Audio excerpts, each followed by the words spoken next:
No one saw it coming, not the congregation, not his followers, not even his own family. Gabriel Swaggart, grandson of the legendary televangelist Jimmy Swaggart, has finally broken his silence. But this wasn't a polished sermon or carefully crafted church address. This was raw, unfiltered, and deeply human. In a video that spread like wildfire, Gabriel didn't speak as a pastor. He spoke as a son, a father, and a man weighed down by generations of silence, secrets, and sorrow. With a trembling voice and visible pain in his eyes, he shared a truth that the Christian world was never prepared to hear. What began as a simple statement quickly turned into a public reckoning, a confession, a cry for healing, and as the video gained traction, so did the questions. What was he revealing? Why now? And what does this mean for one of the most powerful evangelical families in America? In this video, we dig into the emotional bombshell Gabriel Swaggart just dropped and why it could change everything for the Swaggart legacy. With eyes filled with heartbreak and resolve, Gabriel Swaggart spoke the words no one ever expected to hear. He said he could no longer carry the weight of silence, and then, in a moment that left millions stunned, he revealed what had been hidden for far too long. Gabriel alleged that his own father, Donnie Swaggart, had mishandled large sums of money funds that were meant to protect the legacy, life, and ministry of the great Jimmy Swaggart. It wasn't just a confession, it was a spiritual earthquake, a betrayal from within. The very foundation of one of the most powerful Christian dynasties, now shaken by the voice of its own blood. Within hours, the video ignited a firestorm. The internet exploded with reactions, shock, grief, anger, and prayers from around the world. What began as a son's personal anguish became a public unraveling of a sacred legacy. Was this bravery, a cry for justice, or the start of something even deeper? For years, whispers of dysfunction circled the Swaggart empire, but never like this. Now, with Gabriel's voice echoing across pulpits and platforms, the world is watching. And the question remains, what truth has been buried within the walls of this ministry for decades? And who else knew? The Swaggart family was united and preaching together on stage. But at home, things were far more problematic. After Jimmy's health started to deteriorate, Gabriel had grown up witnessing his father, Donnie Swaggart, assume a more prominent position in the ministry. Gabriel didn't question anything at first. He had faith that his father, like his grandpa, was acting in the church's best interests. However, Gabriel started to get annoyed by little things as he got more involved in the administrative and financial aspects of the ministry. Reports about the budget did not match. Some initiatives were abruptly and mysteriously canceled, and occasionally sizable contributions would vanish from the books without any indication to the public as to their whereabouts. Gabriel frequently voiced his worries in private. He made an effort to respectfully approach Donnie and inquire about the source of the monies. However, his inquiries were consistently dismissed with evasive responses or a reminder that family doesn't question family. This quiet became heavier with time. Gabriel found himself torn between his family's allegiance and the reality he could no longer deny. He started to feel alone. Even his own recommendations to increase the ministry's transparency were either postponed or turned down. He could see that decisions were being taken behind his back. Additionally, he encountered uncomfortable meetings and icy stars when he attempted to press for answers.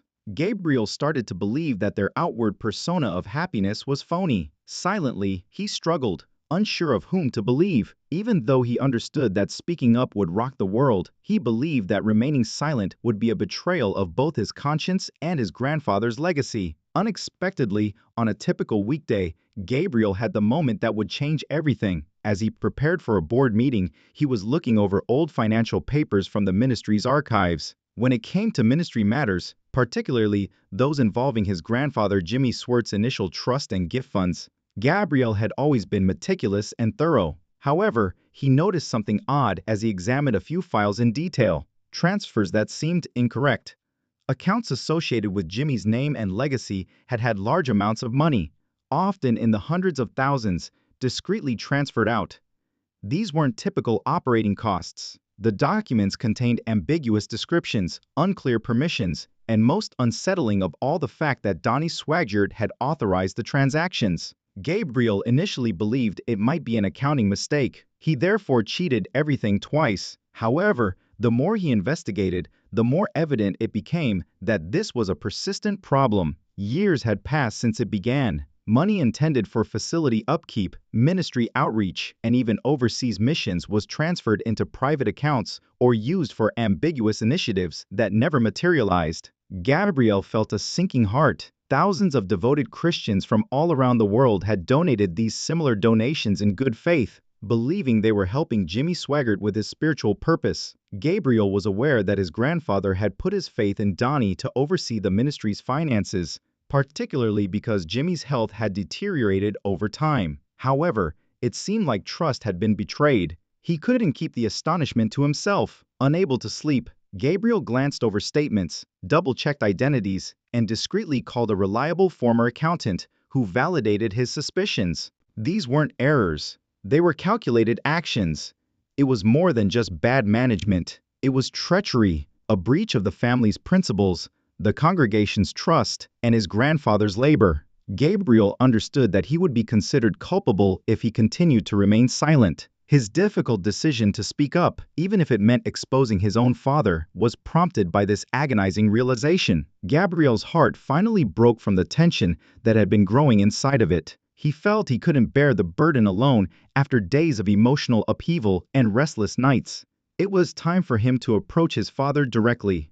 After a lengthy church session one evening, Gabriel invited Donnie to a private meeting in his office. Unspoken strain already permeated their relationship. Sensing that something was serious, Donnie shut the door and took a seat across from his kid. A peaceful discussion swiftly descended into a contentious and agonizing dispute. On the desk, Gabriel laid out the printed financial reports and bank documents. He gestured to the disputed transactions, his hands quivering a little. These exchanges, they are illogical. This money, especially the funds under Granddad's trust, should never be touched without board approval, he stated firmly. Donnie's expression changed from astonishment to annoyance as he reclined in his chair. He replied angrily, rather than with an explanation. "You think you understand how this ministry works? You don't know half of what it takes to keep this place running?" He exploded. Gabriel, however, refused to give up. Despite the intensity in his voice, it was steady. "People trusted us, so it's not about comprehending, it's about doing the right thing." Donnie's face flushed, and the room fell silent as he explained. "Granddad trusted you, and now I'm looking at documents that show those people relied to." What hurt more than the confrontation was realizing that Donnie didn't seem sorry, instead attempting to defend everything with statements like, "Sometimes you have to make hard choices for the greater good, and I did what I had to do." Gabriel had hoped deep down that Donnie would come clean, perhaps even apologize, but instead, he saw a man more concerned with protecting his position than protecting the truth.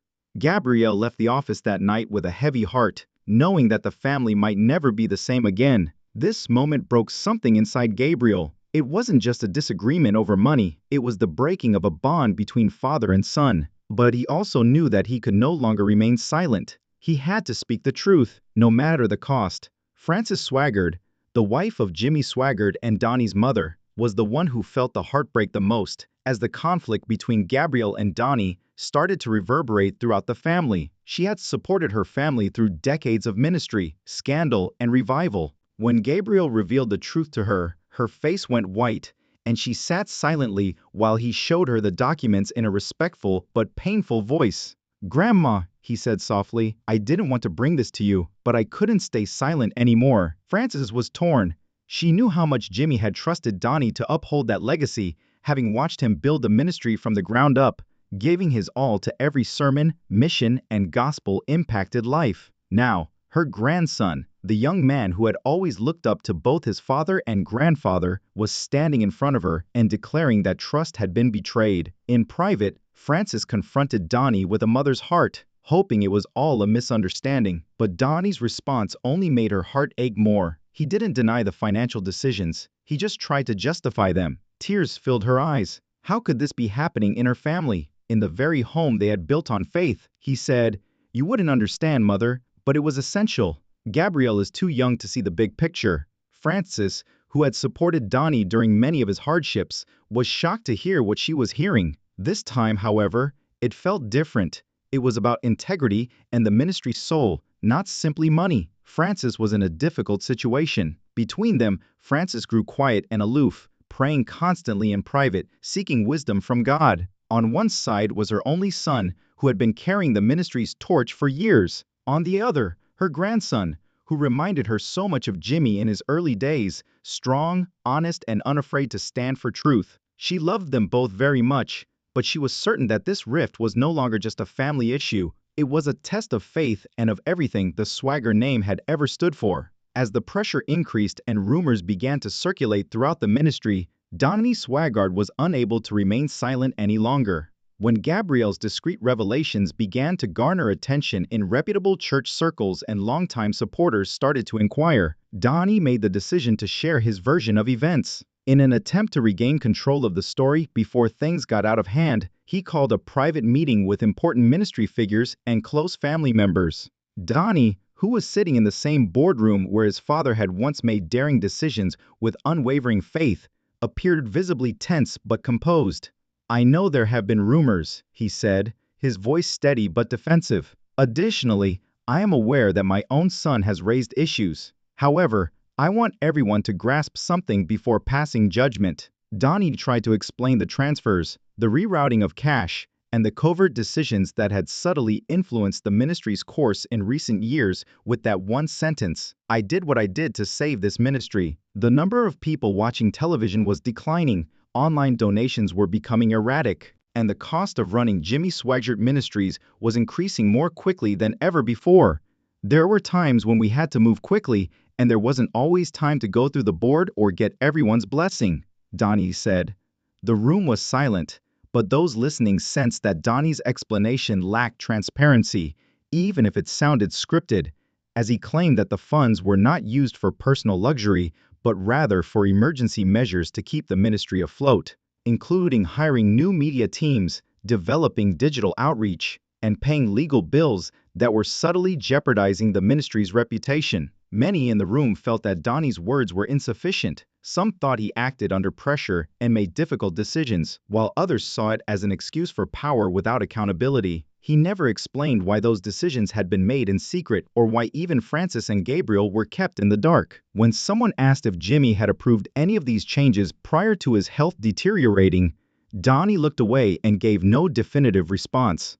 Donnie's defense may have slowed down the immediate backlash, but it didn't erase the questions, and for Gabriel, it only confirmed what he had feared, that his father no longer saw the ministry as a calling, but as a system to manage, even if it meant breaking the trust it was built on. Above all, they saw a man desperately trying to hold on to control of a ministry that now felt dangerously divided. The outside world began to pay attention as the family dispute slowly spread beyond the ministry's boundaries. What had started out as a private conflict between a father and son was now shaking Jimmy Swaggart Ministries, leaving longtime supporters, some of whom had been devoted donors for decades, confounded and devastated. Many had grown up listening to Jimmy Swaggart preach fire and truth, and they had trusted the Swaggart family as well as his message. Now, with financial mismanagement rife throughout the community, the trust that had been built over the years was beginning to erode, and calls flooded into the ministry office. Internally, there was confusion and division, and some employees supported Donnie, thinking he had done what was required to keep the ministry running. Concerned followers flooded the inbox with emails asking for clarification, asking questions like, was Jimmy's legacy truly misused? Where did our donations go? Was Gabriel telling the truth? Online supporters who have been vocal and enthusiastic started posting public comments demanding transparency and accountability, while others quietly sided with Gabriel, applauding his courage and honesty in exposing uncomfortable truths. However, one thing was evident: the unity that once held the ministry together was disintegrating. Church attendance started to decline, and televised service viewership dipped. The situation was made worse by the official leadership's silence. People wanted the truth, not just evasive justifications, and the pressure increased daily. Previously generous donors began to hesitate, and church partners from other areas began to distance themselves. The crisis had escalated from a family dispute to a spiritual and financial reckoning, and many were left wondering if Jimmy Swaggart Ministries could weather the storm. Could a ministry founded on faith and fire endure the harsh reality of betrayal and broken trust? Some even demanded an independent audit of the ministry's finances, something that had never been done before in its lengthy history. As the strain on the Swaggart family mounted, Gabriel sat alone without the support of the ministry, without stage lights or choirs, just him, his faith, and the truth that had been weighing on his heart. It was a painful but necessary fallout, and he had not wanted to harm the ministry, only to save it from silence, from secrecy, and from gradually losing its soul. His voice broke with emotion as he continued, "But I had no choice." Gabriel looked directly into the camera and said, "This is the hardest thing I've ever had to do." He spoke not only as a pastor, but also as a grandson attempting to preserve the legacy of the man who had inspired millions. Jimmy Swaggart, as he detailed the internal struggle he had been fighting for years. He confessed, "I wanted to think it was all for the greater good, but when I saw the truth, I couldn't pretend anymore."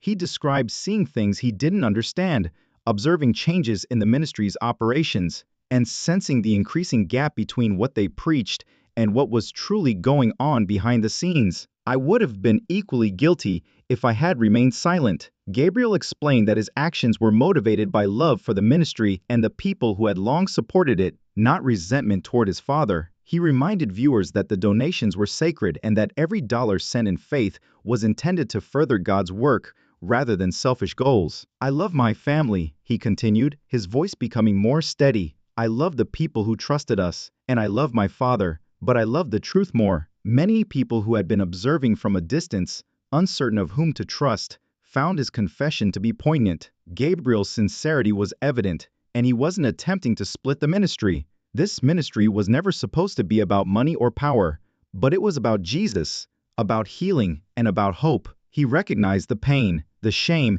and the risk of speaking up, but he said he couldn't look in the mirror or preach another sermon until he knew the truth had been told. "My grandfather taught me that." Anna refused to let that legacy be lost. The impact of Gabriel's heartfelt confession became evident when it was made public, and the response was immediate and forceful. Churchgoers, donors, and even longtime supporters of Jimmy Swaggart Ministries started demanding clarification, and many publicly called for accountability. The image of unity that the Swaggart name had long projected was crumbling in front of everyone's eyes, and when Donnie Swaggart faced mounting pressure from both inside and outside the ministry, he made an announcement that shocked many.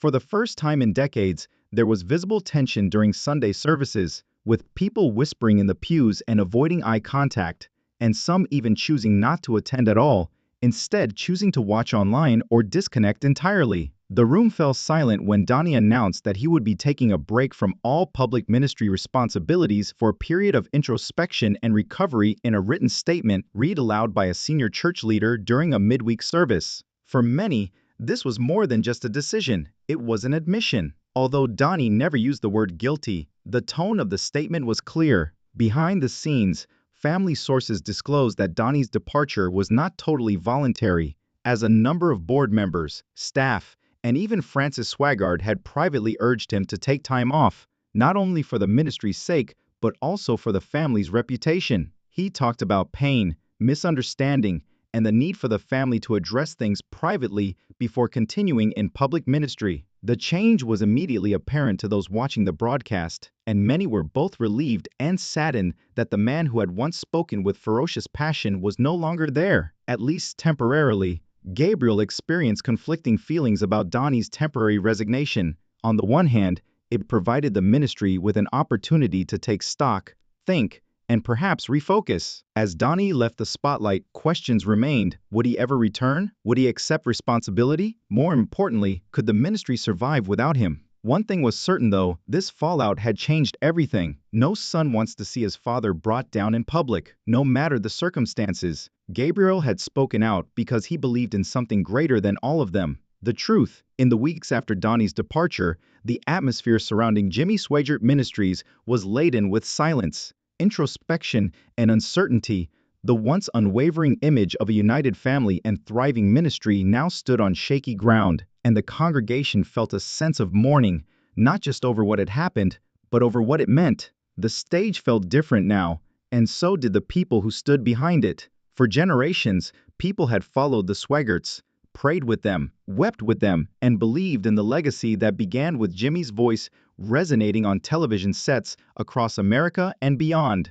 However, now that legacy appeared to be tainted with doubt, pain, and questions. Gabriel continued to preach, but his messages had a new tone, one that was more raw and humble. The donations slowed, but did not completely stop, and a devoted core of followers remained, believing that God could still work through brokenness and honesty. He never once celebrated his father's absence, instead speaking about accountability, healing, and the power of truth. Some quietly stepped away, unable to reconcile the idea that such a beloved ministry had broken from within. She was a woman of great strength, but even she wasn't sure what the future held. The Swaggart family tried to patch up what had been torn apart behind closed doors. Jimmy, whose health had already been deteriorating, was protected from much of the chaos, but even he could sense something was amiss. Frances Swaggart, heartbroken and quiet, focused on prayer and unity, though many close to her said she looked older, more tired. Church leadership started talking about reforms, greater financial transparency, outside oversight, and clearer roles. But healing would take time and trust would not be restored overnight. The happy energy that had once filled the halls of their Baton Rouge campus had been replaced by whispers, second guesses, and introspection. Gabriel believed that the Swaggart legacy could recover, and he concluded one Sunday's sermon with quiet conviction. The main question that lingered in the air was whether the ministry could regain its footing, not in pride, but in humility. Could a new chapter be written, one that honored the past without repeating its mistakes? I still believe in what this ministry stands for, but we have to earn your trust again, and that starts with truth.